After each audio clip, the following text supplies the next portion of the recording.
Fala, torcedor tricolor, sejam bem-vindos a mais um vídeo do canal Professor Tricolor.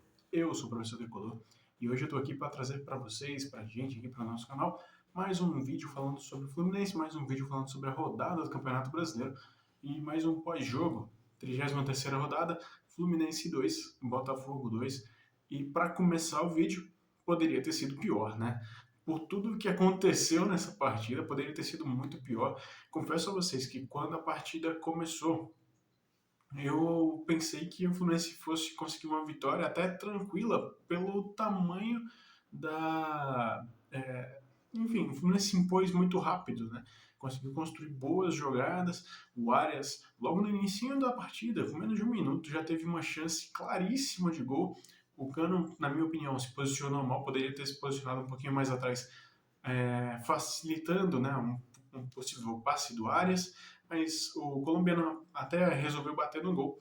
O Fluminense já perdia ali a primeira oportunidade do jogo, o que me mostrava que o Fluminense ia tomar as rédeas da partida, e foi o que de fato aconteceu. O Fluminense no primeiro tempo entrou muito bem, pelo menos assim, não muito bem, porque não conseguiu transformar aquele domínio em gols, mas dominou, controlou a partida. O Botafogo não teve muitas oportunidades, mas em compensação, a gente sabe que o futebol às vezes pune, né? Achei a partida da nossa lateral esquerda muito ruim, de novo, com o Calegari dessa vez. O Fluminense no primeiro tempo apoiando muito pelo lado direito, baseando as jogadas nas triangulações do Samuel Xavier, do Arias, do Paulo Henrique Ganso, que caía às vezes por ali. Enfim, o Fluminense tentava construir jogadas, com o Iago também, enfim, o lado direito produzia muito mais do que o lado esquerdo, até porque o Calegari não subiu muito. E esse foi um jogo que pode ter definido de fato que nem Caio Paulista, nem Calegari. Quem deve ser o titular é o Cris Silva. Isso por quê? Porque o Cris Silva, isso a gente vai conversar um pouquinho mais no segundo tempo, quando a gente passar para o segundo tempo, mas mais uma vez entrou fazendo pelo menos o básico do que um lateral esquerdo ou do que um lateral precisa fazer. Voltando ali para o primeiro tempo, né, para a análise do primeiro tempo, o Fluminense ainda conseguiu outras chances de gol, até com o próprio Cano, né, que na minha opinião, hoje estava precipitado, né? Como, na verdade, a gente sempre sabe que o Cano receber a bola é sinônimo de chute ao gol. Independente de onde ele esteja, a posição, enfim, do corpo, ele vai tentar uma finalização e hoje ele abusou disso, né? Hoje ele tentou algumas finalizações que não costuma perder. Foi uma bola que chegou da direita, se não me engano, no pé dele, ele chegou finalizando de primeira, bateu para fora. Depois teve outra chance com o próprio Cano, que também não conseguiu concluir em gol. E a gente sabe que muitas vezes isso acontece em partidas do Fluminense.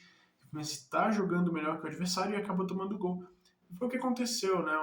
Uma boa jogada do Botafogo pela esquerda, nas costas ali do Calegari, um chute para o meio da área do lateral do Botafogo, do atacante do Botafogo, enfim, e a bola vai para o meio da área e o Eduardo conclui a bola para o gol. Vou confessar para vocês que no primeiro momento eu encontrei uma falha, eu pensei, né, tivesse sido falha do Fábio, mas não. Depois no replay dá para ver que ele está indo para a direita e o Eduardo bate muito bem na bola para a esquerda, não dando tempo do Fábio voltar naquele primeiro gol, né? Mas a gente ainda vai falar do Fábio nesse jogo. Não achei que o Fluminense merecia perder aquele primeiro tempo, jogou melhor que o adversário, e aí vem o intervalo e as mexidas que a gente já está acostumado a fazer, né? Já está acostumado a ver no Fluminense. Eu estava até conversando, falando, ó, agora no segundo tempo a chance do Manuel sair é gigante, porque a gente sabe que o André já foi recuado ali para a defesa e na boa, na minha opinião, não faz mal aquela função. É claro que perde qualidade no meio campo, na construção de jogada no meio, mas o André faz um papel de zagueiro com muita correção e qualificou, apesar de ter iniciado o segundo tempo muito mal e tomando um segundo gol muito rápido, e aí sim, assim, eu não posso nem considerar uma falha exatamente, mas uma bola completamente defensável que passou do lado do Fábio. Então, assim, é, eu sei que a gente pega muito no pé, não sei se a gente estava mal acostumado ou a gente passou tanto tempo com um goleiro ruim também que agora qualquer coisa que apareça no gol do Fluminense a gente considere como bom, mas não dá. O Fábio é um goleiro que, ao mesmo tempo que ele faz uma defesa difícil, a bola fácil, assim, a bola mais tranquila, eu não tenho confiança nenhuma, para falar a verdade para vocês. Não tenho confiança nenhuma. Nem na bola difícil, nem na bola fácil, nem numa recuada, nada na saída de bola, na saída do gol em cruzamento. Não tenho segurança nenhuma no Fábio. E isso é um problema. Dizem que bons times começam por bons goleiros. E se o Fluminense planeja fazer uma temporada 2023 melhor do que a do ano de 2022, precisa começar lá por trás. E eu nem acredito que seja contratando. Acho que a gente tem um bom goleiro na reserva hoje, que, na minha opinião, foi mandado para a reserva por muito menos. Por muito menos. Na boa, hoje, até o mais crítico do Marcos Felipe, se for um pouco lúcido ou tentar usar um pouco mais dos números nessa concorrência com o Fábio, vai saber que o Fábio não pode ser titular do Fluminense. Não vou ser ingrato aqui, algumas partidas ele até salvou, mas eu não sei se é cobrança demais, mas eu vejo, por exemplo, no Corinthians, um Cássio, que numa final de Copa do Brasil agarra muito.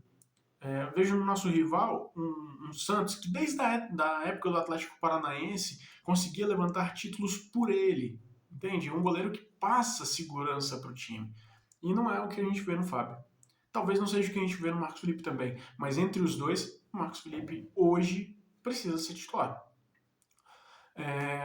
Ainda falando sobre as mexidas no segundo tempo, e antes do gol até, já comentei sobre o gol, mas a entrada do Natan hoje foi uma nulidade, né? O Natan, até o momento do segundo gol do Fluminense, lá pra frente, né? Daqui a pouco a gente vai entrar onde começou essa reação, o Natan não estava aparecendo na partida e para variar, né? O Natan é outra peça que foi contratada a peso de ouro, a gente colocou muita expectativa em cima e que não corresponde. Não corresponde à altura do que ele poderia, né? Mas de qualquer maneira, o Fluminense depois de uns 15, 20 minutos ali do segundo tempo, começou a se encontrar depois que o Fernando Diniz colocou uma peça que era muito criticada, que é o Matheus Martins.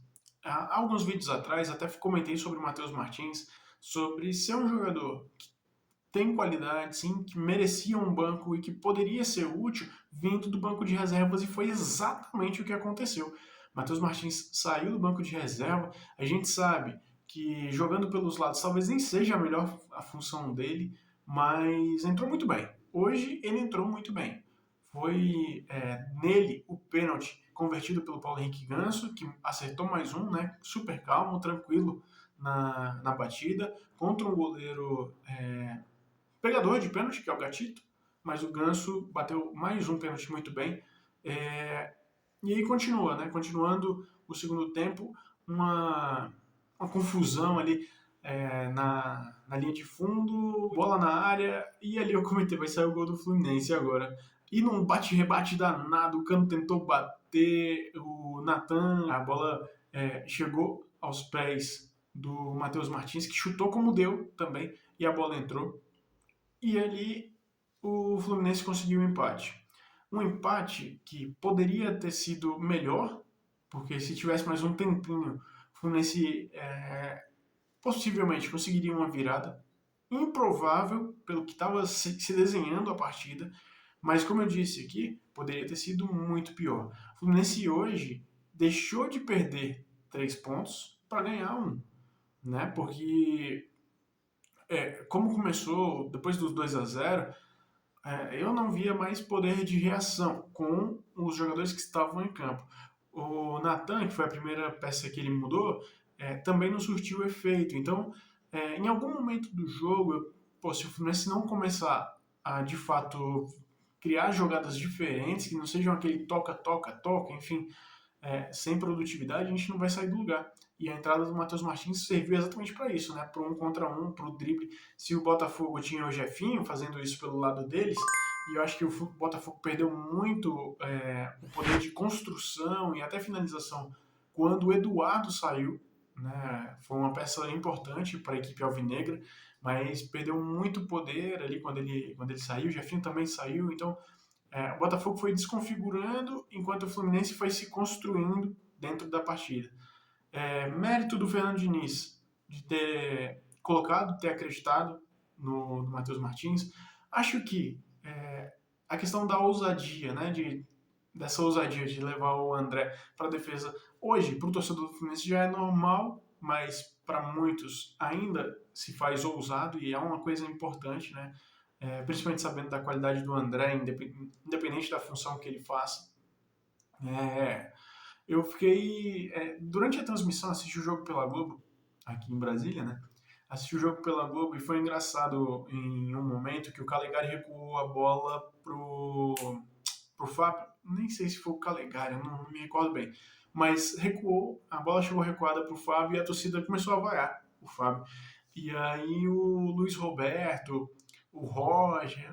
Bom, mas estão vaiando o Fábio ou estão vaiando o recuo? Como se fosse passar pano, sabe? Para a atuação do Fábio, então do erro do Fábio. Inclusive, ainda voltando para a partida, quando o Botafogo ainda ia fazer o 3-0, né? Numa bola. E aí eu acho que a torcida perdeu a paciência de fato com o Fábio. Uma bola batida, ele espalma a bola para frente e sobra no pé do atacante do Botafogo. E ali, por mais que não tenha sido gol de fato consumado, né, pela questão do impedimento do jogador do Botafogo, ali o Fábio cravou que iria ser vaiado até o final do jogo e até possivelmente nos próximos, porque, enfim, né, a gente, como eu falei há algum tempo atrás, é um jogador que não passa mais confiança para a torcida e a gente sabe, né? Quando a gente perde uma confiança em alguém ou em alguma coisa, é difícil recuperar. Bom, com relação à análise da partida, é isso. O Fluminense hoje jogou bem, apesar de ter tomado 2-0. Poderia ter jogado muito melhor. Acho que a gente precisa urgentemente tentar colocar ali. Faltam só 5 partidas. Então, coloca o jogador da posição na posição. Coloca o Cris Silva ali, ou então traz alguém da base, enfim. Não testa mais, Fernando Diniz. Não precisa mais. A gente já se convenceu de que ninguém que você colocar ali vai render de fato o que a lateral do Fluminense precisa. De qualquer maneira, muito, muito, muito obrigado por terem assistido o vídeo até aqui. Para mim é um prazer estar produzindo para vocês. E não se esqueçam, nunca deixem com que seus medos sejam maiores do que sua vontade de vencer. Tamo junto, até o próximo vídeo e valeu!